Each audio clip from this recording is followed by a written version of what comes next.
अस्सलामु अलैकुम वरहमतुल्लाह। बेटा कल हमने स्टार्ट किया था फिजिक्स क्लास 10th एंड पहली क्लास में हमने थोड़ी बहुत सिलेबस की बात की, रिफ्लेक्शन ऑफ लाइट डिस्कस किया, प्रॉपर्टीज ऑफ लाइट पे बात हुई, object and its types, image and its types भी हमने डिस्कस किया। कल की क्लास थोड़ी सी बोरिंग थी बिकॉज बेसिक सा टॉपिक्स रहे हमारे सभी। आज की क्लास इंटरेस्टिंग होगी इंशाल्लाह। आज की क्लास में हम डिस्कस करेंगे image formed by a plane mirror. ठीक है, image formed by a plane mirror. आज हम इसी पे बात करेंगे, प्लेन मिरर से इमेज कैसे बनती है, क्या प्रॉपर्टीज होती है उस इमेज की। आज की क्लास में हम वही डिस्कस करेंगे। ठीक है, सबसे पहले आप ये चीज जानते हो बट मैं रिपीट करा दूं, प्लेन मिरर होता क्या है। मान लो आपके पास एक गिलास है, मान लो एक गिलास है आपके पास। ठीक है, आपके पास एक गिलास है। क्या गिलास है, मतलब नॉर्मली जो गिलास होता है खिड़कियों में लगा होता है। अब गिलास it is a transparent medium. ठीक है, अब गिलास, मान लो ये गिलास है मेरा हाथ, यहां से लाइट डालोगे तो 100% लाइट रिफ्लेक्ट होगी, दूसरे साइड से आएगी। मान लो हमने इस गिलास के एक साइड में क्या किया, हमने इस गिलास के एक साइड में सिल्वर कोटिंग की। क्या की हमने, सिल्वर कलर से पेंट किया गिलास का एक साइड। अभी तक ये गिलास इट वाज ट्रांसपेरेंट, अब इस टाइम पे दिस बिकेम ओपेक। बात समझ आ रही, अभी तक ये ट्रांसपेरेंट था बट ये अभी ओपेक बना। क्यों? क्योंकि हमने इसके एक साइड से क्या की, सिल्वर कोटिंग की। अब जिस साइड से हमने सिल्वर कोटिंग की उसके बगैर जो साइड बचा, अब वहां से क्या होगी, रिफ्लेक्शन ऑफ लाइट। पहले क्या होता था, ट्रांसफर ऑफ लाइट, अब क्या होगा, reflection of light. Is that clear? So the substance, the material here formed now is known as plane mirror. तो ये है प्लेन मिरर। प्लेन मिरर क्या है, सबस्टेंस जो किससे बनता है, मतलब मीडियम गिलास से बनता है। उसके एक साइड को हम क्या करेंगे, उसके एक साइड को हम सिल्वर कोटिंग करेंगे, दूसरे साइड से रिफ्लेक्शन होगी and almost 100% of the light will get reflected. Is that clear? आज हम बात करेंगे इसी प्लेन मिरर की, कैसे इससे इमेज बनती है। अब ध्यान से सुनिए बात मेरी, सुनो। मान लो एक प्लेन मिरर है यहाँ पे, मान लो एक प्लेन मिरर है, ये कंसिडर कर लो एक प्लेन मिरर है। क्लियर? चलिए प्लेन मिरर है, ऐसे करके हमने हमेशा ऑब्जेक्ट को हम रखेंगे लेफ्ट साइड में, लेफ्ट साइड से रेज ऑफ लाइट आएंगे। ठीक है, एंड मान लो इट्स एन ऑब्जेक्ट, ये एक ऑब्जेक्ट है। ठीक है, अब देखो क्या हो, यहां से एक रे ऑफ लाइट जाएगी, it will B incident at mirror, इसकी रिफ्लेक्शन होगी ऐसे करके, if I am not wrong. ठीक है, बट क्या होगा अगर मैं यहां पे नॉर्मल ड्रॉ कर लूं, क्या मैं इस रे को इंसिडेंट रे बोलूंगा, इस रे को रिफ्लेक्टेड रे बोलूंगा? क्या ये एंगल ऑफ इंसिडेंस होगा, क्या ये एंगल ऑफ रिफ्लेक्शन होगा? Is that clear? इसी तरीके से मान लो एक रे ऑफ लाइट यहां पे इंसिडेंट हो रही है। ठीक है, एंड ये भी रिफ्लेक्ट किस कैसे करके होगी, incident ray, and this will be reflected from this side. Hopefully वो पोर्शन भी दिख रहा है थोड़ा बहुत, हाँ दिख रहा है। ये इंसिडेंट रे है, ये रिफ्लेक्टेड रे है। अब यहां पे भी नॉर्मल ड्रॉ करोगे at this point of incidence, you can say this is an angle of incidence and this is angle of reflection. Is that clear? अब यहां से भी एक रे ऑफ लाइट लेके जाओगे, जहां से गई, मतलब मान लो इसने मिरर को स्ट्राइक किया at an angle of 90 degree. जैसे कल हमने ऐसे नॉर्मल हमने नहीं पढ़ा था, है ना, नॉर्मल इंसिडेंस। देखो नॉर्मल इंसिडेंस क्या होता है, मान लो एक इंसिडेंट रे आई किस पे, मिरर पे, किस एंगल पे स्ट्राइक किया उसने, 90 डिग्री पे। मतलब इंसिडेंट रे ने मिरर के साथ कौन सा एंगल बनाया, 90 डिग्री। अगर आप इस पॉइंट ऑफ इंसिडेंस पे नॉर्मल बनाना चाहो, क्या वो भी इसी लाइन से पास होके जाएगा? Is that clear? So here the angle between incident ray and normal is 0. Therefore angle between reflected ray and normal will be also 0. मतलब जहां से लाइट गई वहीं से रिफ्लेक्ट होके वापस आएगी। Is that clear? अब ध्यान से सुनो, चलो मैं इस लाइन को थोड़ा बहुत आगे बढ़ा के ज्वाइन करता हूं। सी, अब देखिए, अब कल हमने बोला था द पोजिशन जहां से इंसिडेंट रेज आती है, that position decide the position of object. मान लो ये ऑब्जेक्ट ओ है, यहां पे यही से इंसिडेंट रेज तो आ रही है सभी, तो ये ऑब्जेक्ट है। कल हमने ये भी बोला था intersection of reflected rays, intersection of refracted rays, ये चीजें डिसाइड करेंगी क्या, पोजीशन ऑफ द इमेज। ये रिफ्लेक्टेड रे ये भी है, रिफ्लेक्टेड रे ये भी है। जिस पॉइंट पे ये दो रिफ्लेक्टेड रेज मीट होंगी, इंटरसेक्ट करेंगे, उसी पॉइंट को बोलेंगे हम image of this object O. Is that clear? But अगर आप खुली आंख से देखो, ये इस डायरेक्शन में जा रही है, ये इस डायरेक्शन में जा रही है।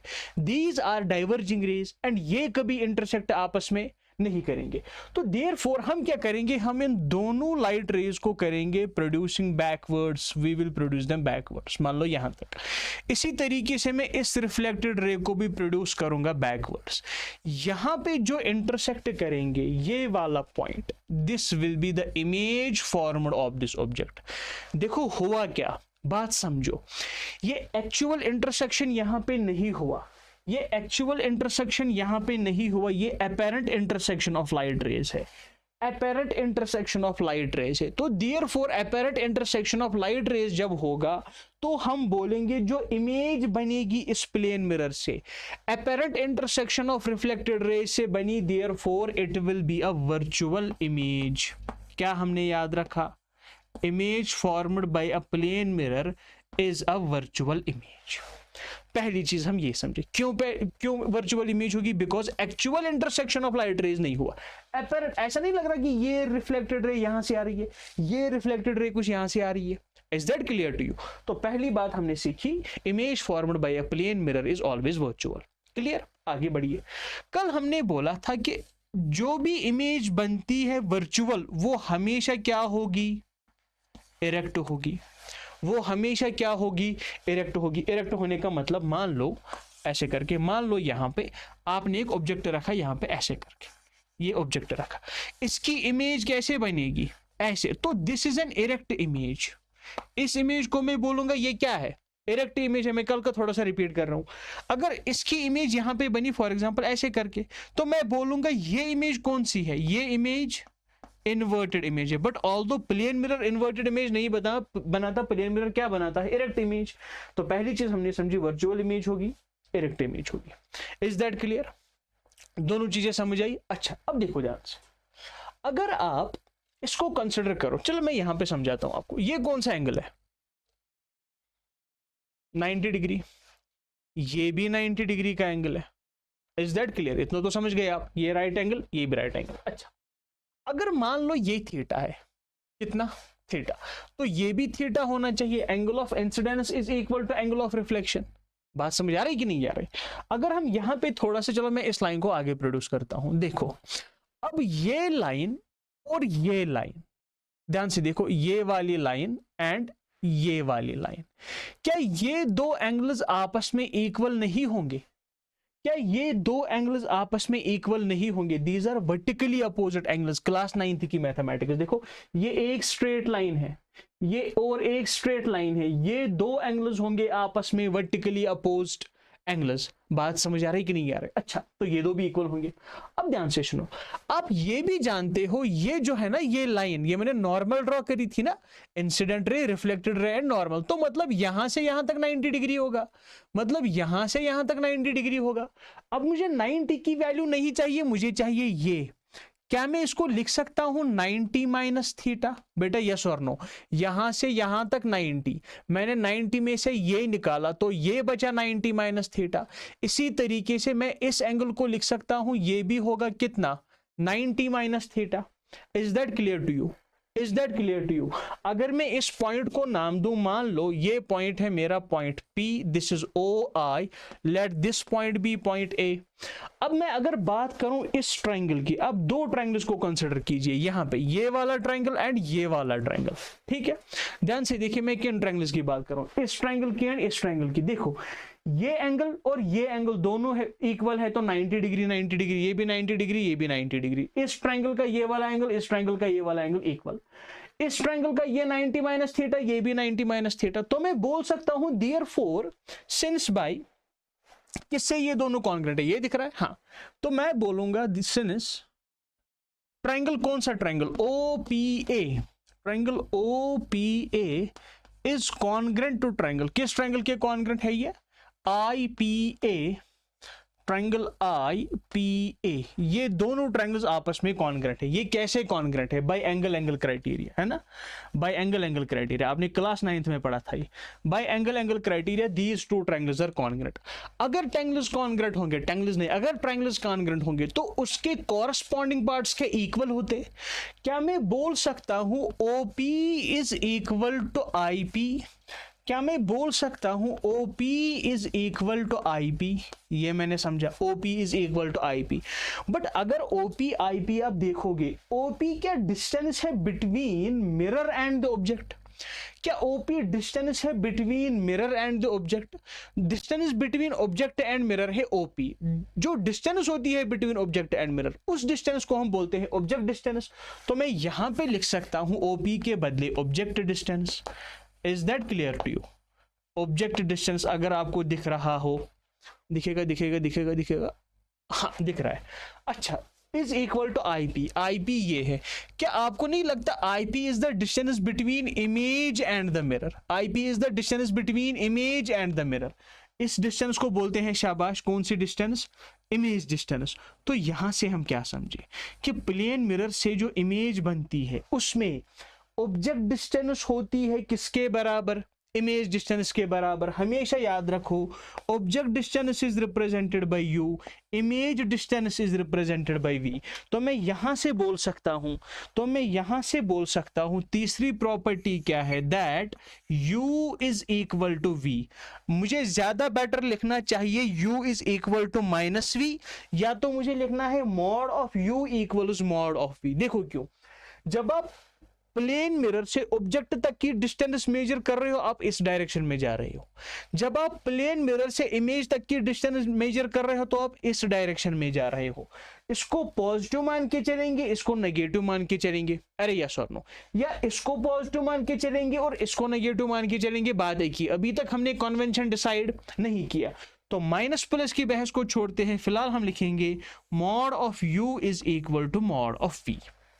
यहां तक बात खत्म हुई। मतलब जितनी दूर प्लेन मिरर से ऑब्जेक्ट होगा उतनी ही दूरी पे प्लेन मिरर से इमेज बनेगी। Is that clear? But condition ये है डिस्टेंस होनी चाहिए परपेंडिकुलर। देखो यहां पे 90 डिग्री है, यहां पे 90 डिग्री है, तब जाके ये चीज वैलिड है कि OP is equal to IP या PO is equal to PI। कब? जब ये 90 डिग्री है। इसका मतलब ये हुआ कि अगर एक प्लेन मिरर से, क्या इसका मतलब हुआ? अगर एक प्लेन मिरर से परपेंडिकुलर डिस्टेंस पे, मान लो यहां से यहां तक परपेंडिकुलर डिस्टेंस है, यहां पे ऑब्जेक्ट है 2 सेंटीमीटर, इसकी इमेज बनेगी मिरर के पीछे कितनी दूर? 2 सेंटीमीटर की दूरी पे इसकी इमेज बनेगी यहां पे। बट ये डिस्टेंस भी क्या होगी? परपेंडिकुलर। अगर किसी, जस्ट सेकंड, छोड़ो, अगर परपेंडिकुलर नहीं होगा तब जाके ये चीज वैलिड। आपने ये चीज याद रखनी है कि परपेंडिकुलर, मान लो ये प्लेन मिरर है, परपेंडिकुलर डिस्टेंस 2 सेंटीमीटर है ऑब्जेक्ट से लेके प्लेन मिरर तक, तो यहां से पीछे भी कितनी दूरी पे इमेज बनेगी? 2 सेंटीमीटर दूर, बट ये भी परपेंडिकुलर डिस्टेंस होगी। Is that clear to you? इस पे हम वापस आएंगे। पहले कि ये तीनों चीजें आप समझ गए। इसी तरीके से आप याद रखो, ये चीज हम आगे प्रूव भी कर सकते हैं, बट फिलहाल के लिए मेरी बात का यकीन करो कि जितनी हाइट ऑफ ऑब्जेक्ट होगी उतनी हाइट ऑफ इमेज होगी। Height of object is equal to height of image, height of object is equal to height of image. 4 properties याद रखो। पहली, image formed by a plane mirror is virtual है तो erect image होगी। Object distance is equal to image distance, object height is equal to image height, यानी height of object is equal to height of image. Is that clear? And इस mirror की एक और property है, mirror की नहीं image की, ये इमेज होगी लेटरली इन्वर्टेड। क्या होगी? Laterally inverted. अब लेटरली इन्वर्टेड मतलब क्या है? एक फिनोमिनन होता है लेटरल इन्वर्जन का। क्या होता है? लेटरल इन्वर्जन मतलब क्या है? मान लो, अच्छा पहले कि ये चीज समझिए, देखो ये कॉमन भी है। अगर मैं कैमरा को कंसिडर करूं एज अ प्लेन मिरर, जितना दूर मैं कैमरा से जाऊंगा मेरी इमेज भी डिस्प्ले में उतनी दूर जाती है। जितना क्लोज मैं मिरर के पास आऊंगा मेरी इमेज भी मिरर के उतनी क्लोज, डिस्प्ले के उतनी क्लोज आती है। Is that clear to you? यहां तक बात समझे। तो हमेशा ये चीज वैलिड है that object distance is always equal to image distance in case of plane mirror. यहां तक बात समझ आई? अब आगे बढ़ो।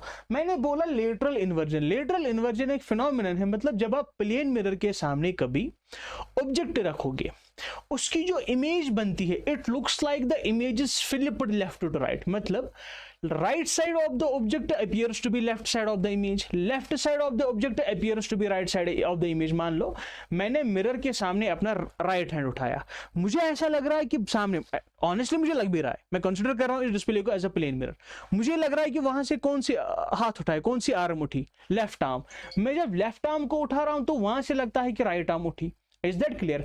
This phenomenon is known as lateral inversion. इस पे हम वापस भी आएंगे। अच्छा, अगर आप लिखना भी चाहो lateral inversion क्या होता है, बट आप समझ गए लेटरल इन्वर्जन क्या होता है, क्या क्यों ही लिखना है अभी, ठीक है। डेफिनेशन वो आपको हम देंगे, मटेरियल नोट्स वोट्स वो सब आपको मिल जाएगा, डोंट वरी। पहले कि लेटरल इन्वर्जन समझे। इट इज अ फिनोमिनन, कौन सा फिनोमिनन है ये, जब आप प्लेन मिरर के सामने किसी ऑब्जेक्ट को रखोगे, उसकी जो इमेज बनेगी, it appears that image is flipped laterally, side wise flip होता है, ठीक है, साइड वाइज इन्वर्ट होती है, मतलब left side of the object appears to be right side of image, right side of the object appears to be left side of image. This phenomenon is known as lateral inversion. अच्छा, इसमें हम अभी एक example भी करेंगे, वो भी आपको सीखनी है। अच्छा, ये समझ आया, तो ये चीजें याद रखो। मान लो कभी आपसे ये पूछा कि आपके सामने एक प्लेन मिरर है, ठीक है, एंड प्लेन मिरर के सामने परपेंडिकुलर डिस्टेंस पे 3 सेंटीमीटर पे एक ऑब्जेक्ट रखा है, आपसे पूछ रहा है इमेज कहां पे बनी, आप बोलोगे मिरर के पीछे 3 सेंटीमीटर की दूरी पे उसकी इमेज बनेगी। Is that clear? Because object distance is equal to image distance. But condition क्या है? कंडीशन ये है कि ऑब्जेक्ट क्या होना चाहिए, किस डिस्टेंस पे, ऑब्जेक्ट किस डिस्टेंस पे होना चाहिए, परपेंडिकुलर डिस्टेंस पे। Is that clear to you? आगे बढ़ा जाए। अब मान लो, देखो क्या होता है, लेट सपोज, मान लो ये जो केस मैंने लिया, ये वाला, थोड़ा सा मैं इसको इरेज करता हूं। सुनो, ये मैंने इमेज हटा दी, ये डिस्टेंस हटा दी, ये डिस्टेंस हटा दी, ये ऑब्जेक्ट हटाया, ठीक है। चलो देखो क्या है।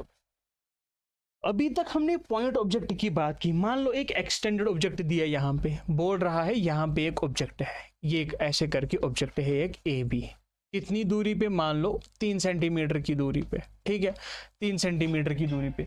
हमसे पूछ रहा है इसकी इमेज कहां पे बनेगी, हमसे पूछ रहा है, जस्ट अ सेकंड, हमसे पूछ रहा है इसकी इमेज कहां पे बनेगी। बेटा परपेंडिकुलर डिस्टेंस से 3 सेंटीमीटर पीछे जाओ, यहां पे इसकी इमेज बनेगी। एंड यहां पे क्या होगा, साइज ऑफ इमेज बराबर होगा साइज ऑफ ऑब्जेक्ट की, जितना बड़ा ऑब्जेक्ट उतनी बड़ी इमेज। ऑब्जेक्ट ए बी की हाइट मान लो यहाँ पे 2 सेंटीमीटर हाइट है इसकी, तो इसकी जो इमेज बनेगी उसकी हाइट भी कितनी होगी, 2 सेंटीमीटर, ए डैश बी डैश, ठीक है, ठीक है। फॉर एग्जांपल कभी अगर ऐसा केस आया हमारे पास, देखो क्या, एक प्लेन मिरर है, ठीक है, प्लेन मिरर है, प्लेन मिरर से मान लो किस दूरी पे एक ऑब्जेक्ट रखा है ऐसे करके, ये ए है, this point is point B. तो ज्यादा इसमें दिमाग खराब करने की जरूरत नहीं है। मान लो ये परपेंडिकुलर डिस्टेंस होगा यहां से, ठीक है, यहां से यहां तक की डिस्टेंस अगर मान लो x है, तो इसके पीछे x जाओगे, यहां से यहां तक x होगा, तो ये पॉइंट बनेगा a डैश, ठीक है। अब यहां से यहां तक की डिस्टेंस देखो, मान लो y है, तो यहां से यहां तक की y डिस्टेंस लेंगे हम, तो ये पॉइंट होगा, शाबाश, कौन सा, बी डैश। इस ऑब्जेक्ट की इमेज ऐसे करके बनेगी, ठीक है, जितनी दूरी पे पॉइंट उतनी दूरी पे ये पॉइंट, जितनी दूरी पे ए उतनी दूरी पे A dash image. Is that clear to you? बात समझ आ रही है कुछ? बात समझ आ रही है कुछ? अच्छा, परपेंडिकुलर डिस्टेंस होनी चाहिए, लेकिन मान लो कभी क्या हुआ, ऑल्दो ऐसा क्वेश्चन आने की पॉसिबिलिटी बहुत कम है, बट तब भी दिखाया जाए। देखो मान लो कभी क्या किया, कभी हमसे पूछा कि हमें बताओ इस ऑब्जेक्ट की इमेज कहां पे बनेगी। क्या पूछा हमसे, इस ऑब्जेक्ट की इमेज कहां पे बनेगी, किस ऑब्जेक्ट की। मान लो प्लेन मिरर है हमारे पास, देखो मान लो प्लेन मिरर है हमारे पास, ऐसे करके we have a plane mirror, ठीक है, ऐसे नहीं, ऐसे बनाते हैं एक प्लेन मिरर। चलो ऐसे खेलेंगे अभी। मान लो पूछ रहे कि एक प्लेन मिरर है आपके पास, ऐसे करके, ये प्लेन मिरर है, ठीक है, ओके, प्लेन मिरर है, एंड हमसे बोल रहा है ऑब्जेक्ट है यहां पे, कहां पे ऑब्जेक्ट है, यहां पे, ठीक है, एंड ये एंगल है मान लो 30 डिग्रीज। बात सुनो, ये एंगल है 30 डिग्रीज, इसकी कोई भी फॉर एग्जांपल 2 सेंटीमीटर की डिस्टेंस पे, ध्यान से सुनो, एक ऑब्जेक्ट है, ये मान लो पॉइंट है, पॉइंट ए, ये है object O. Object O is inclined at an angle of 30 degree with this plane mirror at a distance of 2 centimeter, but distance ये है 2 सेंटीमीटर। क्या आप बोलोगे यहां से यहां तक 2 है तो यहां से यहां तक 2 सेंटीमीटर यहां पे इमेज बनेगी? अरे बिल्कुल भी नहीं, हमें ढूंढनी है परपेंडिकुलर डिस्टेंस। आप यहां से सिंपली एक परपेंडिकुलर ड्रॉ करोगे किस पे? प्लेन मिरर पे। मान लो यहां से यहां तक की डिस्टेंस है OB। अब यहां से यहां नीचे आपको OB की डिस्टेंस तक जाना पड़ेगा, वहां पे बनेगी इस ऑब्जेक्ट की इमेज। क्या जो मैं बोला वो समझ आया? फिर से बात सुनो, मैं बोल रहा हूं एक प्लेन मिरर है हमारे पास, ये एक लाइन है making an angle of 30 degree with the plane mirror. यहां पे ऑब्जेक्ट है एट अ डिस्टेंस 2 सेंटीमीटर इस पॉइंट से मुझे बोलना है कि ऑब्जेक्ट की इमेज कहां पे बनेगी। आप ये नहीं बोल सकते यहां से यहां तक 2 है, यहां से पीछे 2 लेके जाओ इमेज बनेगी, नहीं। हमें ऑब्जेक्ट O एंड मिरर के बीच की परपेंडिकुलर डिस्टेंस मेजर करनी होगी। क्या परपेंडिकुलर डिस्टेंस ये है जो मैंने OB बनाया? Is that clear to you? अच्छा, ऐसे क्वेश्चन हो गए तो कैसे सॉल्व करेंगे? मान लो चलो ये यहां पे सिंपली सी बात है कि 90 डिग्री होगा, 90 डिग्री के अपोजिट में होता है हाइपोटेन्यूज। अगर मैं इस 30 डिग्री की बात करूं, इसके अपोजिट में है OB परपेंडिकुलर, तो मैं कौन सा रेशियो लूं? क्या मैं sin 30 डिग्री ले सकता हूं? देखो इस केस में देखोगे sin 30 डिग्री इज 1/2। हम जानते हैं sin 30 की वैल्यू क्या होती है? 1/2, विच इंप्लाइज sin 30 की वैल्यू होती है perpendicular upon hypotenuse. Perpendicular is OB। Is that clear? Hypotenuse is OA या AO, उसकी वैल्यू है 2 सेंटीमीटर इज इक्वल टू 1/2, ये 2 गया, which implies OB is equal to 1 centimetre. तो यहां से यहां तक की डिस्टेंस कितनी है? 1 सेंटीमीटर। यहां तो हम यहां से नीचे 1 सेंटीमीटर जाएंगे तो यहां पे बनेगी इसकी इमेज। Is that clear? मैंने ये क्वेश्चन क्यों दिखाया, आपको समझ आना चाहिए। We have to find the perpendicular distance between the object and the mirror. अब ये वाली डिस्टेंस नहीं देख सकते, आपको लेनी पड़ेगी perpendicular distance between the object and the mirror. Is that clear to you? Is that clear to you? अच्छा, मान लो कभी आपसे ये क्वेश्चन पूछ लिया, मैं कहां से इरेज करूं? चलो यहां पे इरेज करते हैं। अभी देखो मान लो कभी आपसे क्या पूछा, ये पूछा। अच्छा, बहुत पहले ऐसे क्वेश्चंस आते थे, अब नहीं आते। देखो कैसे सी। अब क्या होता है कि आपके मॉड्यूल्स में मेंशन होते हैं ना ये सब, तो आप ये सब चीजें देखिए कंफ्यूज होते होगे, इसीलिए मैं चाहता हूं कि ये सब चीजें भी आप समझो। ये 2 सेंटीमीटर की वैल्यू है, आप में से शायद कोई लिख ले। देखो ये यहां से यहां तक 31 सेंटीमीटर। अब देखो, मान लो it is given that you have a clock, ठीक है, घड़ी दिख रही है, यहां पे भी ऊपर है बट दिखेगी नहीं, छोड़ो अभी। मान लो इस घड़ी में बजे हैं 3। क्या ये 3 नहीं बजे? लग रहा है 3 बज गए। इसी घड़ी को हम एक किसके सामने रखेंगे? प्लेन मिरर के सामने। आपसे पूछ रहा है कि घड़ी प्लेन मिरर के पीछे जो घड़ी बनेगी, अच्छा इसको और इसका साइज सेम होगा, है ना? ये थोड़ी सी बड़ी बनी, इतना तो चलता है वैसे, बट इरेज ही करते हैं, क्या जाएगा। देखो बात सुनो, मान लो इसके पीछे हमें घड़ी जो मिलेगी, किसके पीछे? मतलब मिरर में, ये एक घड़ी थी, ये मिरर है, ठीक है। हमसे पूछ रहा है कि अगर घड़ी में अभी 3 बजे हैं, अगर घड़ी में अभी ये टाइम है लगभग 3 बजे, तो इसकी जो मिरर इमेज बनेगी, इसकी जो इमेज बनेगी उसमें टाइम क्या होगा? मान लो अब क्या करोगे, यहां से इस पॉइंट तक की परपेंडिकुलर डिस्टेंस देख लो। मान लो 3 सेंटीमीटर है, यहां से 3 सेंटीमीटर पे ये पॉइंट बना लो, खत्म। ये कितनी दूरी पे होगा? मान लो y डिस्टेंस पे है, y डिस्टेंस पे है, तो यहां से y डिस्टेंस पीछे जाओ, परपेंडिकुलर डिस्टेंस ऐसे करके। क्या आपको नहीं लगता ये क्या होता है 3 6? आपको नहीं लगता इसमें 9 बजे हैं? अगर इसमें 3 बजे होंगे तो इसमें कितने बजेंगे? 9 बजेंगे, ठीक है। ऐसी प्रॉब्लम्स बहुत पहले आती थी, इन प्रॉब्लम्स को हम बोलते थे क्लॉक प्रॉब्लम। आजकल ऐसी प्रॉब्लम्स नहीं आती, ठीक है।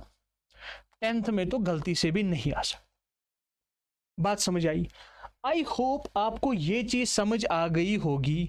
Image formed by a plane mirror, image formed by a plane mirror की हमने कौन कौन सी प्रॉपर्टी पढ़ी? पहली चीज हमने आपको समझा है, the image formed is virtual apparent intersection of light rays, it is an erect image, ऐसे करके erect image। u is equal to v, u equal to v पे थोड़े बहुत एक आध क्वेश्चंस भी हमने कर लिए। अच्छा जी, हमने बोला height of image is equal to height of object. Okay, हमने बोला ये इमेज क्या होगी, लेटरली इन्वर्टेड होगी, मतलब left side of the object will appear as the right side of image and right side of the object will appear as the left side of the image. यहां तक clear है? Time हुआ अभी 25 minute, हम और पढ़ेंगे। अच्छा, यहां तक आप, आई होप आप समझ गए होंगे। ओके, आगे बढ़ते हैं। पहले मैं ये इरेज कर लूं, आप में से किसी को लिखना होगा, स्क्रीनशॉट लेना हो, you can take it and I am gonna erase then.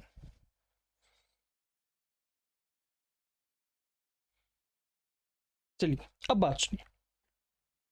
मान लो ये क्वेश्चन आपकी बुक्स में हो नहीं होता, एनसीईआरटी में नहीं होता, किसी आपकी मॉडल वॉडल में पढ़ा होगा शायद कहीं पे। देखो क्या होता, सी फॉर एग्जांपल मान लो आपसे पूछा कि एक ऑब्जेक्ट है, ऑब्जेक्ट छोड़ो, it is a boy of height H, it's a boy of height H and इस लड़के के सामने लाइक मान लो पड़ा है एक प्लेन मिरर, ठीक है। हमसे पूछ रहा है कि minimum height of plane mirror क्या होनी चाहिए। क्या पूछ रहा है हमसे? शाबाश, minimum height of plane mirror, minimum height of plane mirror so that, minimum height of plane mirror so that the boy can see, so that the boy can see his, so that the boy, ऐसे लिखेंगे, of height edge,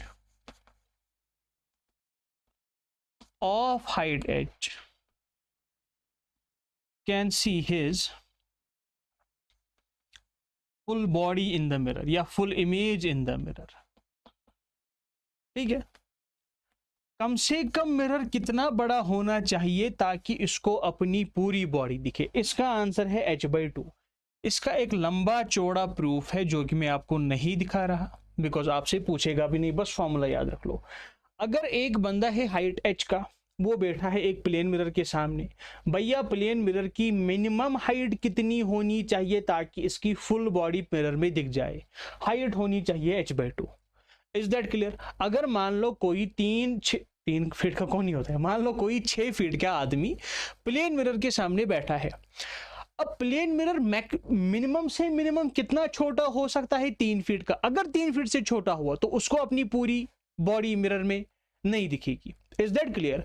so minimum height required कितनी है? h/2। ये case समझ आया? अब ध्यान से सुनो, मान लो ऐसे करके, मान लो अभी क्या है, अभी बात कुछ अलग है। क्या अलग है? ये एक वॉल है, इट्स अ वॉल, ठीक है, ये दिख रहा है, ये शेडेड वाली लाइन, हाँ, इट्स अ वॉल एंड इस वॉल की हाइट है h, इस वॉल की हाइट है h। मान लो यहां पे एक प्लेन मिरर है, ठीक है, यहां पे प्लेन मिरर है एंड एक बंदा बैठा है बिल्कुल कहां पे? बीच में, between the mirror and the wall, between the mirror and the wall. मान लो इस बॉय से लेके, अच्छा चलो लड़का ही बनाते हैं कोई, ये बैठे हैं मियाँ, बड़े मियाँ छोटे मियाँ, ये टेढ़े हो गए, बट मान लो मियाँ से लेके मिरर तक की डिस्टेंस है x एंड मियाँ से लेके वॉल तक की डिस्टेंस भी कितनी होनी चाहिए? x। इस केस के लिए अब हमसे क्या पूछ रहा है? हमसे पूछ रहा है कि अगर एक बंदा बैठा है between the wall and the mirror such that, मान लो ये मिरर है सामने, मैं बीच में बैठा हूं, मेरे पीछे वॉल है, मेरे पीछे जो वॉल है उसकी हाइट है h, मुझे वो पूरी वॉल किस में देखनी है?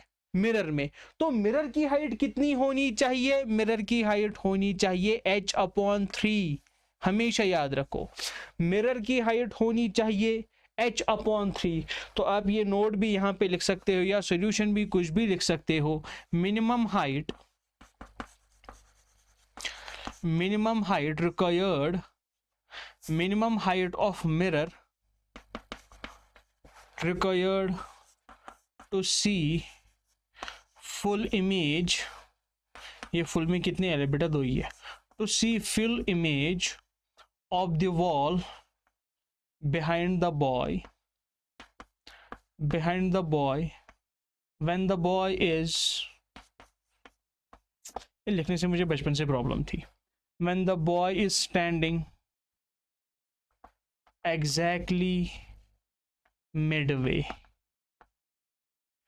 between the wall, बहुत दिनों बाद मैंने आज इतना लिखा, between the wall and the mirror. कहाँ पे बैठा है? बिल्कुल बीच में बैठा है, ठीक है। तो वो हाइट कितनी चाहिए? h/3। कभी मान लो ये 180 सेंटीमीटर का है, ठीक है, ये 180 सेंटीमीटर का वॉल है, तो हमें मतलब मिनिमम हाइट क्या कितनी चाहिए ताकि ये इस वॉल की पूरी इमेज इस बंदे को दिख जाए, ठीक है। तो मिनिमम हाइट होगी 180/3 विच इज इक्वल टू 60। मैंने सेंटीमीटर रखा के, चलो ये भी सेंटीमीटर रख लो। सर इतनी छोटी बार कहाँ होती है बेटा? मान लो एग्जांपल दे रहा हूँ, ठीक है। इसी तरीके से मान लो ये बंदा है, इसकी हाइट है मान लो 90 सेंटीमीटर 90 सेंटीमीटर इसकी हाइट है, ठीक है। अब इसकी हाइट है 90 centimetre. Minimum height of the mirror हमें कितनी चाहिए ताकि इसको अपनी फुल बॉडी मिरर में दिख जाए? 90/2 that is 45 centimetre. Is that clear? Boy को अपनी इमेज मिरर में पूरी बॉडी की इमेज देखने के लिए मिरर की हाइट होनी चाहिए h/2। एंड अगर ये बंदा it is sitting in the mid way, बीचों बीच बैठा है, किसके? वॉल एंड प्लेन मिरर, ये बीच में बैठा है, इसको देखनी है वॉल की full image inside the mirror, तो minimum height required for the mirror is h/3। अरे यस और नो? Is that clear? मान लो 12 फीट की वॉल है, पीछे 12 फीट की वॉल है, तो इमेज की हाइट कितनी होनी चाहिए, सॉरी मिरर की हाइट कितनी होनी चाहिए ताकि मुझे 12 फीट की वॉल पूरी दिखे? मिरर की हाइट कितनी है? 12/3 इज 4। Is that clear? ऐसे करके आपने कभी मॉड्यूल्स में देखा होगा, तो मैंने ये चीज आपको एक्सप्लेन कर दी, ठीक है। इसको नोट कीजिए, इंपॉर्टेंट टॉपिक आने वाला है, motion of the object in front of the plane mirror. Plane mirror के सामने अगर ऑब्जेक्ट मूव करने लगे, इमेज के साथ क्या होगा? आज हम वो चीज डिस्कस करेंगे, इसको नोट कीजिए, उसके बाद आते हैं उस टॉपिक पे। बट ये दो फॉर्मूलाज आप याद रखोगे।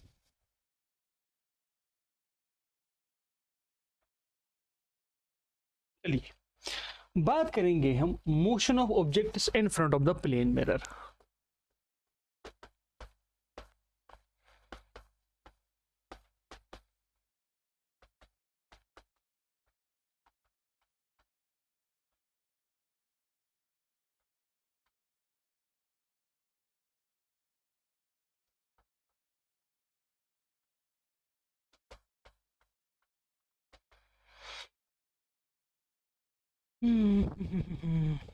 अच्छा, इसकी विजिबिलिटी कैसी है इस कलर की? सर रोज एक ही सवाल पूछते हो भाई।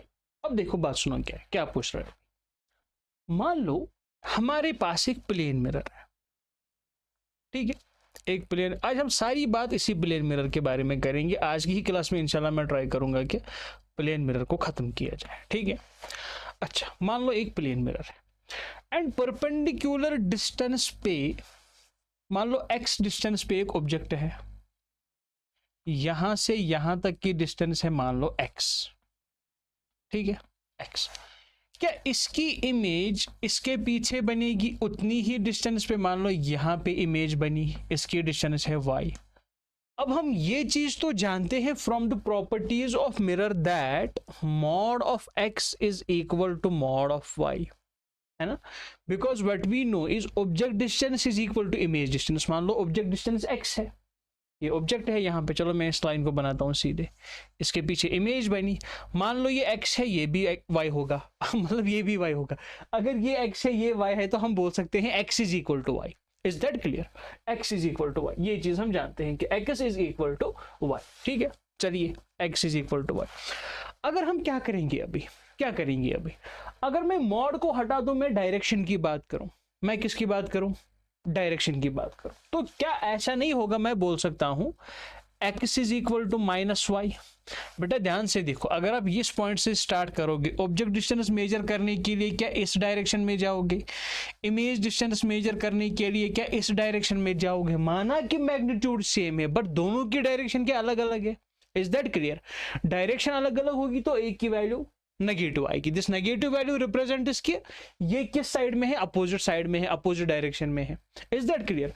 अगर अब आपने थोड़ी सी शायद पढ़ी होगी डिफरेंशिएशन क्लास 9th में, अगर आपने ये जाना होगा कि अगर मैं differentiation of x with respect to t, this -y with respect to t, dx/dt is equal to dy/dt। मैं यहां से भी डिफरेंशिएशन करूं, यहां से भी डिफरेंशिएशन करूं, नहीं पड़ी है तो छोड़ दो। मैं कहना क्या चाहता हूं, यहां से मुझे वैल्यू मिलेगी, यहां पे velocity of object is equal to minus times velocity of image. मैं ये कहना चाहता हूं, it will be velocity of object equal is velocity of image. ये डिफरेंशिएशन करके अगर आपने ये dx/dt 9th में थोड़ा पढ़ा है, 9th के सिलेबस में है नहीं, 11th के सिलेबस में है। बहुत सारे टीचर्स पढ़ाते हैं, बहुत सारे मॉड्यूल्स में भी इसका थोड़ा बहुत इंट्रोडक्शन होता है। अच्छा, कुल मिलाकर मान लो क्या हमारे पास रिजल्ट आया, रिजल्ट पे बात करेंगे। रिजल्ट ये है that velocity of object is equal to minus times velocity of image. But इतना तो आपने जरूर पढ़ा होगा that velocity is a vector quantity, velocity is not a scalar quantity. तो वेलोसिटी में मैग्नीट्यूड भी होता है, डायरेक्शन भी होती है। Is that clear to you? Velocity में मैग्नीट्यूड भी होता है, वेलोसिटी में डायरेक्शन भी होती है। इसलिए मैंने यहां से this minus sign represents opposite direction to that of velocity of object. Is that clear?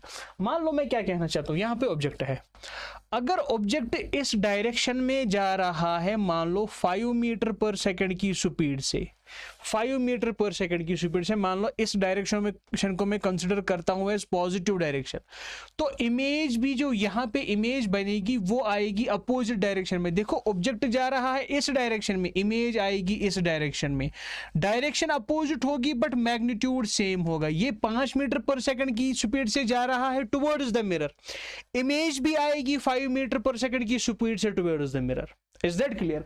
Object जा रहा है with a velocity of 5 metre per second towards the mirror, image भी आएगा 5 मीटर पर सेकंड टुवर्ड्स। आप बोलोगे sir ये भी towards the mirror आ रहा है, ये भी टुवर्ड्स द मिरर आ रहा है, डायरेक्शन अपोजिट किधर है? भाई ये जा रहा है लेफ्ट टू राइट, जब ये आ रहा है मिरर के पास तो ये आ रहा है from right to left, direction opposite है। इस चीज को समझो कि ये इस डायरेक्शन में पॉजिटिव नहीं है, अब इसके अपोजिट जो भी डायरेक्शन होगी वो नेगेटिव मानी जाएगी। अरे यस और no? Is that clear to you? ओ भाई साहब एक सेकेंड, मैं ये चेंज करता हूं। देखो ऑल्दो हमारा एक एडवांस्ड स्टूडियो है बट लाइट कभी कभी डाउन हो जाती है, क्या करेंगे। ये वापस आ गई, ये सही है, ये सही है, नहीं कुछ ज्यादा है, कितना सही है, अब सही है। अब देखो मान लो एक और प्लेन मिरर यहाँ पे लेते हैं, ये लिया मैंने प्लेन मिरर, बहुत सारे प्लेन मिरर्स लेने हैं आज। तो इसके सामने एक ऑब्जेक्ट है यहाँ पे, वो जा रहा है with a velocity of 8 metre per second towards the mirror. आपसे पूछ रहा है जहाँ पे इसकी इमेज होगी, मान लो ये इमेज आई है, ये किस स्पीड से आएगी टुवर्ड्स द मिरर? ये भी 8 मीटर पर सेकंड की स्पीड से आएगी टुवर्ड्स द मिरर। अब अगर मैं ये डायरेक्शन पॉजिटिव मान लूं, अगर जो ऑब्जेक्ट इस डायरेक्शन में जा रहा है वो पॉजिटिव है, मतलब ये जा रहा है इस डायरेक्शन में पॉजिटिव होगा, ये इसके अपोजिट आ रहा है, देखो ये इधर जा रहा है, ये इधर आ रहा है, तो ये नेगेटिव होगा। Is that clear to you? Velocity का मैग्नीट्यूड सेम होगा बट डायरेक्शन क्या होगी? अपोजिट होगी। Is that clear? बात समझ आई? अच्छा मान लो कभी आपसे इसने पूछा, मान लो कभी आपसे ऐसे करके पूछा, ये प्लेन मिरर है एक, ठीक है, ये प्लेन मिरर है। अच्छा मान लो यहाँ पे एक ऑब्जेक्ट है, यहाँ पे वो जा रहा है 3 metre per second, 3 metre per second की स्पीड से, तो इसकी इमेज भी आएगी शाबाश 3 मीटर पर सेकंड की स्पीड से। Is that clear? बट इस केस में आपने क्या देखा, यहाँ पे ऑब्जेक्ट था एट अ परपेंडिकुलर डिस्टेंस, यहाँ पे ऑब्जेक्ट था एट अ परपेंडिकुलर डिस्टेंस, यहाँ पे भी ऑब्जेक्ट है एट अ परपेंडिकुलर डिस्टेंस। ये चीज हमेशा याद रखो। हम बोलेंगे velocity of object is equal to velocity of image when object moves perpendicular to mirror. कब? When velocity of object is perpendicular to mirror, velocity of object is perpendicular to mirror, उस case में ये valid है, उस case में ये valid है that velocity of object is equal to minus times velocity of image when object moves perpendicular to mirror. मान लो ये मिरर है, ऑब्जेक्ट ऐसे नहीं जा रहा है परपेंडिकुलर टू मिरर, ये मिरर है, ऑब्जेक्ट ऐसे नहीं जा रहा है परपेंडिकुलर टू मिरर, ऑब्जेक्ट ऐसे नहीं जा रहा है परपेंडिकुलर टू मिरर, ठीक है, मतलब ये मिरर है, ऑब्जेक्ट ऐसे जा रहा है टक करके perpendicular to mirror. Is that clear? तो इस केस में बोलेंगे velocity of object is equal to minus times velocity of image. बात समझ आई? बात समझ आई? मान लो आपसे कभी क्या पूछा, मान लो आपसे कभी क्या पूछा, ये एक प्लेन मिरर है, ठीक है। अगर आपने क्लास 9th में रिलेटिव वेलोसिटी का कॉन्सेप्ट पढ़ा होगा, अगर क्या आपने पढ़ा है झूठ नहीं बोलिए, आपने क्लास 9th में रिलेटिव वेलोसिटी का कॉन्सेप्ट पढ़ा है। तो मान लो आपसे पूछ रहा है, यहाँ पे एक ऑब्जेक्ट है, ठीक है, ये ऑब्जेक्ट जा रहा है मान लो 5 मीटर पर सेकंड की स्पीड से। Is that clear? चलो वैल्यूज थोड़ी सी आसान कर देते हैं। मान लो ऑब्जेक्ट जा रहा है, अरे रहने दो, 5 मीटर पर सेकंड की स्पीड से, और ये मिरर आ रहा है इस डायरेक्शन में मान लो 4 मीटर पर सेकंड की स्पीड से। क्या बोला मैंने? Object is going towards the mirror with 5 metre per second speed and image is coming towards the object with a velocity of 4 metre per second.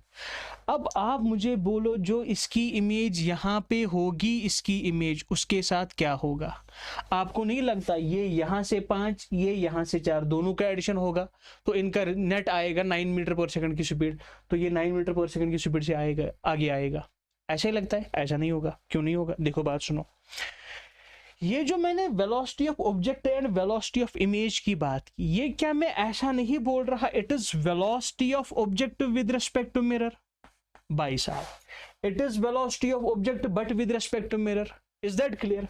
इसी तरीके से minus velocity of image with respect to mirror. अगर आपने relative velocity पढ़ी होगी, velocity of A with respect to B is equal to velocity of A minus velocity of B. याद आया? Velocity of A minus velocity of B. मान लो आपसे पूछ रहा है कि velocity of A with respect to B कितनी है, आप नहीं बोलोगे velocity of A minus velocity of B, जैसे हमने पढ़ा था। इसी तरीके से velocity of object with respect to mirror is equal to velocity of object minus velocity of mirror. अरे यस और नो? इक्वल। यहां से क्या है अभी, ये देखो, इट इज माइनस टाइम्स, तो यहां भी बनेगा velocity of image minus velocity of mirror. कोई डाउट है बच्चा? कोई डाउट है? देखो मैंने क्या बोला, it is velocity of object with respect to mirror, this is velocity of image with respect to mirror. अब रिलेटिव वेलोसिटी को यूज करेंगे यहाँ पे। Velocity of object with respect to mirror होता क्या है? Velocity of object minus velocity of mirror. यहाँ पे भी velocity of image minus velocity of mirror, but ये माइनस टाइम से। देखो क्या होगा, यहाँ से I can write that velocity of object minus velocity of mirror is equal to minus times V I, तो ये आएगा। क्या ये प्लस नहीं बनेगा? Minus minus plus velocity of mirror. Is that clear? Which employees, देखो क्या करेंगे, ध्यान से सुनो बात मेरी। वेलोसिटी ऑफ ऑब्जेक्ट यहां पे रखूंगा, ये velocity of minus v i को मैं यहां पे ले आऊंगा, प्लस वी आई बनेगा, इज इक्वल टू यहां पे भी वी एम है, इस माइनस वी एम को ट्रांसपोज करूंगा, प्लस वी एम बनेगा, which implies velocity of object plus velocity of image is equal to 2 times velocity of mirror. क्या मैं यहां से वेलोसिटी ऑफ मिरर की फॉर्मूला नहीं बोल सकता velocity of object plus velocity of image upon 2? क्या ये पोर्शन दिख रहा है? नहीं दिख रहा। मैं यहां से फिर से दिखाता हूं, देखो ये वाला स्टेप क्लियर है ना, velocity of object plus velocity of image equals to velocity of mirror. Last में मैं फिर से रिकेप करूंगा, तो यहां से हम बोल सकते हैं velocity of mirror is equal to velocity of object plus velocity of image upon 2। क्या चीज? velocity of mirror is equal to velocity of object plus velocity of image upon 2। मैंने क्या बोला जब मैंने velocity of object के बारे में बात की? I said it is velocity of object with respect to mirror। जब velocity of image की बात की, it is velocity of image with respect to mirror। By the definition of relative motion, what is velocity of object with respect to mirror? It is velocity of object minus velocity of mirror। यहां से भी minus times velocity of image minus velocity of mirror. ठीक है, तो यहां से v o minus v m equals, मैंने ये ब्रैकेट खोला, minus v i plus v m बना, माइनस वी आई को यहां ट्रांसपोज किया, v o plus v i, इस माइनस वी एम को यहां ट्रांसपोज किया, 2 वी एम बना। मैंने यहां से वेलोसिटी ऑफ मिरर की वैल्यू निकाली। ठीक है, अब क्या होगा, यहां पे हमें ये यूज करना है। इस केस में आप डायरेक्टली वैल्यूज नहीं डाल सकते थे, मैं कुछ रेड कलर का चौक देखता हूं, ध्यान से देखो क्या होगा। यहां पे मान लो किसी एक डायरेक्शन को पॉजिटिव कंसीडर कर लो, मान लो ये पॉजिटिव डायरेक्शन है। कौन सी डायरेक्शन है ये? Positive direction. फॉर्मूला क्या है हमारे पास? फॉर्मूला है हमारे पास velocity of mirror is equal to velocity of image plus velocity of object upon 2। ये क्लियर है? व्हाइट से ही लिखता हूं मैं। विच एम्प्लाइज, देखो वेलोसिटी ऑफ मिरर कितनी है अभी? वेलोसिटी ऑफ मिरर है 4 मीटर पर सेकंड, बट किस डायरेक्शन में? पॉजिटिव डायरेक्शन ये है, ये इस डायरेक्शन में है, तो मैं बोलूंगा velocity of mirror is equal to -4। Is equal to, उसके बाद वेलोसिटी ऑफ इमेज, यही तो हमें निकालनी है, velocity of image plus velocity of object कितनी है 5 मीटर पर सेकंड, ये पॉजिटिव है 5 metre per second, upon denominator में क्या है 2। Is that clear to you? Which implies, देखो क्या होगा, ये 2 यहां आएगा -8 is equal to velocity of image plus 5। नीचे वाला दिखेगा कि नहीं दिखेगा? अरे भाई साहब नहीं दिखेगा, यहां पे करेंगे विच एम्प्लाइज। अच्छे क्वेश्चन के लिए ना कभी मेरे बोर्ड पे जगह नहीं बची है कसम से। अब देखो वेलोसिटी ऑफ इमेज, ये 2 यहां आया तो -8 बना इज इक्वल टू, ये पॉजिटिव डायरेक्शन में है 5 plus velocity of image, which implies velocity of image की वैल्यू क्या आएगी, वेलोसिटी ऑफ इमेज की वैल्यू आएगी -8, और ये जो +5 यहां पे था ये यहां जाएगा -5, विच एम्प्लाइज इस केस में वेलोसिटी ऑफ इमेज कितनी होगी -13। बेटा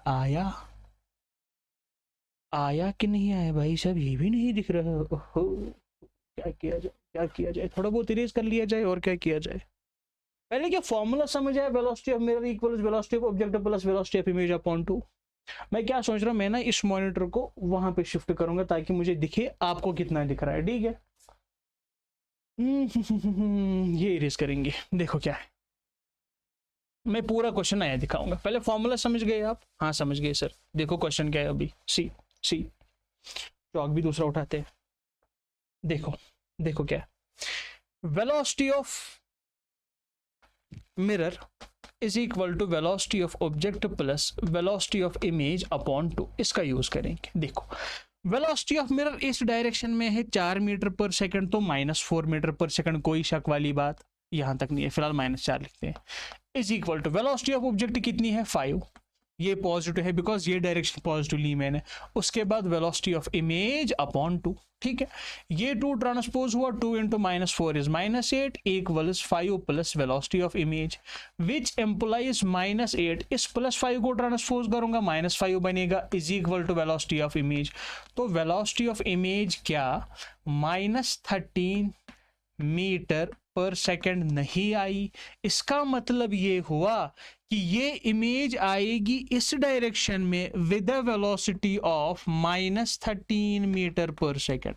बेटा अब समझ आया, with a velocity of -13 metre per second. Formula याद रखो, हमेशा ये फॉर्मूला यूज होगा प्लेन मिरर में अगर जा रही है object at a perpendicular distance, मतलब स्पीड से जा रही है, स्पीड से क्या जा रही है 3 मीटर पर सेकंड से जा रही है, but this velocity is perpendicular to this plane mirror, this velocity is perpendicular to this plane mirror. उस केस में फॉर्मूला ये हमेशा वैलिड रहेगा, velocity of mirror is equal to velocity of object plus velocity of image upon 2। यहां से आपके सभी questions बन जाने चाहिए। अब मान लो कभी अगर क्या हुआ, कभी कभी मेरे दिल में ख्याल आता है कि अगर ये हुआ, क्या अगर हुआ, ध्यान से सुनो बात मेरी। मान लो यहां पे एक केस लेंगे हम, ठीक है, केस लेंगे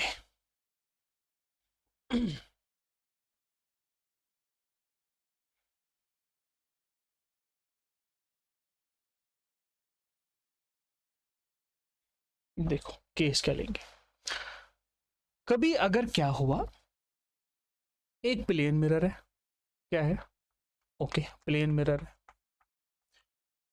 एक ऑब्जेक्ट है यहां पे, ऑब्जेक्ट ये है, मान लो ऑब्जेक्ट रेस्ट में है, ऑब्जेक्ट किस में है, रेस्ट में, ये मिरर आ रहा है towards the object with velocity vm, mirror आ रहा है टुवर्ड्स द ऑब्जेक्ट, मान लो विद वेलोसिटी v, मिरर आ रहा है towards the object with velocity v while object is at rest.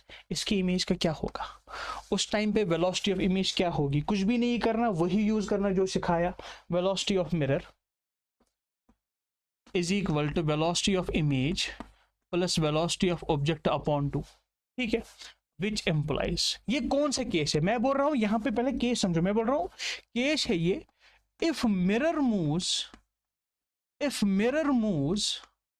with velocity v, if mirror moves with velocity v towards the stationary object, stationary object मतलब अभी object रुका हुआ है, towards the stationary object, अभी mirror ही move कर रहा है टुवर्ड्स द ऑब्जेक्ट, उस केस में इमेज के साथ क्या होगा, देखो क्या होगा, which implies velocity of mirror v है is equal to velocity of image plus velocity of object, object rest में है तो वेलोसिटी ऑफ ऑब्जेक्ट 0, ठीक है, अपॉन में 2, विच एम्प्लॉइज ये 2 इधर आएगा 2v is equal to vi। तो इस केस में वेलोसिटी ऑफ इमेज होगी 2 times the velocity of mirror. मैंने क्या बोला, अगर मिरर मूव करे विद वेलोसिटी v, अगर मिरर मूव करे विद वेलोसिटी v, वो पॉजिटिव नेगेटिव का देख लेंगे बाद में, अगर मिरर नहीं करे, अगर मिरर मूव करे with velocity v towards the object, in this case what will happen, ये हम करेंगे यूज। तो यहां से मुझे आया कि velocity of image will be twice the velocity of mirror, velocity of image will be 2 times the velocity of mirror. मैंने 2v इसलिए लिखा बिकॉज ऊपर मेंशन करा है मिरर मूव हो रहा है विद वेलोसिटी v। अब यहाँ पे vm लिखूंगा तो कंफ्यूज हो जाएगा, ऊपर कुछ और लिखा नीचे कुछ और लिखा। ये क्लियर हुआ, ये केस समझ आया। इसमें मुझे और कुछ आपको बोलना है तो आप बोल सकते हो, कैसे बोलोगे अभी नहीं बट जिंदगी में कभी जरूर। देखो आगे बढ़ते हैं अभी, क्या ये समझ आया, ये सभी सिनेरियो जो मैंने आपको समझाया, it was case when velocity जो होगी ऑब्जेक्ट की, when object moves with perpendicular velocity perpendicular to plane mirror, ठीक है। अब मान लो कभी क्या हुआ, परपेंडिकुलर नहीं मूव हो रहा, इसका हम दूसरा केस भी लेंगे। मान लो अगर कभी क्या हुआ, प्लेन मिरर के सामने एक ऑब्जेक्ट रखा है, प्लेन मिरर के सामने क्या रखा है, एक ऑब्जेक्ट रखा है, अच्छा, एंड वो ऑब्जेक्ट मूव कर रहा है, वो ऑब्जेक्ट मूव कर रहा है पैरेलल टू प्लेन मिरर। क्या कर रहा है move, parallel to plane mirror. मैं ये बोल रहा हूं when object moves parallel to plane mirror, ध्यान से सुनो मैं क्या बोल रहा हूं, when object moves parallel to plane mirror, उस टाइम पे क्या होगा, object moves parallel to plane mirror, when object moves, शाबाश, पैरेलल टू प्लेन मिरर। मान लो एक प्लेन मिरर है यहाँ पे, ठीक है, ये एक प्लेन मिरर है, यहाँ पे ये एक ऑब्जेक्ट है, इस डायरेक्शन में मूव कर रहा है विद वेलोसिटी v, तो इमेज भी इसी डायरेक्शन में मूव करेगी विद वेलोसिटी v। इसमें पॉजिटिव नेगेटिव वाली टेंशन नहीं है। तो सिंपली देखो होता क्या यार, मान लो ऑब्जेक्ट यहां पहुंच गया, मिरर को थोड़ा सा एक्सटेंड कर लो, इमेज भी तो वही पहुंचेगी, अरे यस और नो। तो इस केस में बोलेंगे when the object moves parallel to plane mirror velocity of image is equal to velocity of mirror. इसमें ये वाली टेंशन हमारे पास नहीं है। When it moves perpendicular, perpendicular के बारे में हमने पढ़ा, velocity of mirror is equal to velocity of image plus velocity of object upon 2, या velocity of object plus velocity of image upon 2, ठीक है। दोनों केसेस समझे। मान लो प्लेन मिरर एक है, एक प्लेन मिरर है, एंड यहां पे एक ऑब्जेक्ट इस डायरेक्शन में जा रहा है 3 मीटर पर सेकंड की स्पीड से, इसकी इमेज भी जाएगी 3 मीटर पर सेकंड की स्पीड से इसी डायरेक्शन में, ये नीचे जाएगा तो इमेज भी नीचे जाएगी। Is that clear? अच्छा, कभी कभार क्या हो सकता है, मान लो एक प्लेन मिरर है, कितना मान लोगे, अच्छे बच्चे मान लेते हैं। मान लो एक प्लेन मिरर है हमारे सामने, एंड यहाँ पे एक ऑब्जेक्ट है, मान लो इस डायरेक्शन में मूव कर रहा है, किसी एक एंगल पे, किसी एक एंगल पे मूव कर, उस केस में क्या होगा, वो केस आपको क्लास 10th में नहीं पढ़ना। उसके लिए आपको इंफॉर्मेशन होनी चाहिए किनके बारे में, वेक्टर्स के बारे में। अगर थोड़ा बहुत वेक्टर्स आपने पढ़ रखा है, अभी टाइम क्या हुआ, 53 मिनट्स, हम 53 मिनट्स। चलो एक काम करते हैं, आज की क्लास यहीं पे रोक लेते हैं। मैं आपको नेक्स्ट क्लास में हम क्या करेंगे, मैं आपको ये वाला, इस पे एक क्वेश्चन दिखाऊंगा, खाली एक। वो क्वेश्चन कुछ ऐसा होगा जो उनको समझ आएगा जिन्होंने वेक्टर नहीं पढ़ा, उनको भी समझ आएगा जिन्होंने वेक्टर पढ़ा है, ठीक है। थोड़ा बहुत उसमें टच होगा वेक्टर्स का। एक आध क्वेश्चन मैं आपको इस पे दिखाऊंगा। उसके बाद हमारा प्लेन मिरर्स में सिर्फ एक टॉपिक रह गया, टॉपिक नहीं होते, टॉपिक होते, टॉपिक, एक टॉपिक रह गया हमारा। वो कौन सा है, अच्छा, 2 plane mirrors inclined at some angle, 2 plane mirrors inclined at some angle, उस पर हम बात करेंगे। 2 plane mirrors inclined at some angle. मैं ये समझ रहा था, मैंने समझा था कि तू है तो दरख्शां है हयात, मैंने समझा था कि शायद एक क्लास में हमारी पूरी जो है प्लेन मिरर कंप्लीट हो जाएगी, मतलब प्लेन मिरर के बारे में जितनी भी डिस्कशन हमें करनी है एक लेक्चर में हो जाएगी, बट हुआ नहीं। कोई बात नहीं, एक और क्लास लेंगे इसका प्लेन मिरर का, उसमें हम बात करेंगे when the object moves at an angle theta, with the plane mirror with horizontal किसी भी एंगल में, थीटा एंगल से मूव करेगा तो इमेज के साथ उस केस में क्या होगा। ठीक है, तब तक के लिए thank you so much, stay connected. Next class इंशाल्लाह इससे अच्छी होगी और डाउट्स हम स्टार्ट करेंगे लेना from third class, Monday Tuesday Wednesday. I hope first lecture आपको मंडे को आया होगा। आज ट्यूसडे है जिस दिन आप ये लेक्चर देख रहे हो, बिकॉज मैं रिकॉर्ड पहले ही कर रहा हूँ, ठीक है, बाद में अपलोड होंगे। चलिए आपके डाउट्स भी लेंगे हम, या तो आप हमारी जीमेल पे भेजोगे या टेलीग्राम चैनल पे, कहीं से भी आपके डाउट्स हम लेंगे इंशाल्लाह। आई होप यहाँ तक क्लियर है। यहाँ से आगे हम कल पढ़ेंगे, एक तो ये वाला क्वेश्चन करेंगे, हाँ ये वाला क्वेश्चन करेंगे। In addition to that 2 plane mirrors inclined at some angle, उस पर बात करेंगे। मतलब उसमें हम जनरली बात करते हैं नंबर ऑफ इमेजेस फॉर्म, कितनी इमेजेस बनेंगी, ठीक है, उस पर हम बात करेंगे। वो टॉपिक कंप्लीट करके आपका आएगा स्फेरिकल मिरर्स। तब तक के लिए take care, thank you so much, study well, अस्सलाम वालेकुम।